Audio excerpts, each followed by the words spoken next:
Pinter. Ada contoh lain nggak yang kalian tahu? Yang kalian tahu deh apa aja? Nggak ada, Bu. Oh, ya udah kalau nggak ada kalian boleh duduk. Makasih. Iya. Ya jadi untuk simbiosis mutualisme itu contoh lainnya tuh ada burung jalak dengan kerbau. Ya, seperti yang kita lihat di video tadi. Jadi burung jalak itu makan kutunya kerbau. Dan jadi burung jalaknya kenyang, dan kerbaunya ini gelar kutunya gitu. Ya paham tidak? Paham tidak kalian? Paham.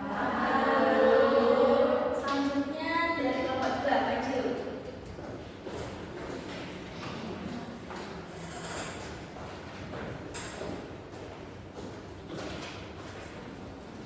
Kelompok 2 mendapat materi apa? Kita simbiosis parasitisme. Coba apa sih itu simbiosis parasitisme? Jadi simbiosis parasitisme adalah hubungan antara dua makhluk hidup di mana satu pihak diuntungkan sedangkan pihak lain dirugikan. Oh, jadi itu termasuk simbiosis yang tidak menguntungkan bagi sebelah pihak ya? Iya. Nah, contohnya seperti benalu dan pegunungan. Dan benalu itu menyerap air dan isi dari pohon sehingga merugikan pohon. Oke, betul. Ada contoh lain?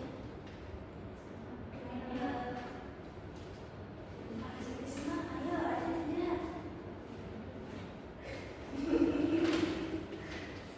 Nggak ada.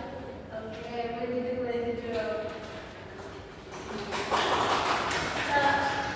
Ini cuma dua ya tadi yang disebutkan, ada parasitisme sama mutualisme. Ada satu lagi yaitu simbiosis komensalisme. Jadi komensalisme ini simbiosis yang satu diuntungkan tapi yang satu tidak diuntungkan. Contohnya itu ada bunga anggrek dan pohon mangga.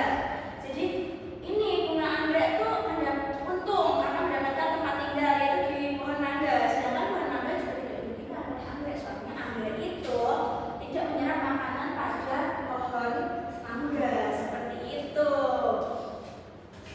Oke, karena sudah materinya, ada yang ini enggak yang masih ingat ini tadi kita belajar apa? Ini tadi simbiosis. Jadi ada 3. Yang pertama ada simbiosis mutualisme. Apa itu simbiosis mutualisme? Saling makan. Terus yang parasitisme. Ayo. Parasitisme. Ayo ingat tidak tadi apa? Parasit. Ayo parasitisme. Yang satu untung, yang satu rugi. Iya betul, yang satu untung, yang satu rugi. Terus yang komensalisme.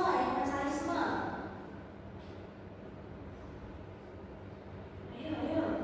Yang satu untung, yang satu tidak diuntungkan dan tidak dirugikan. Betul. Oke, karena waktu sudah menunjukkan pukul 9.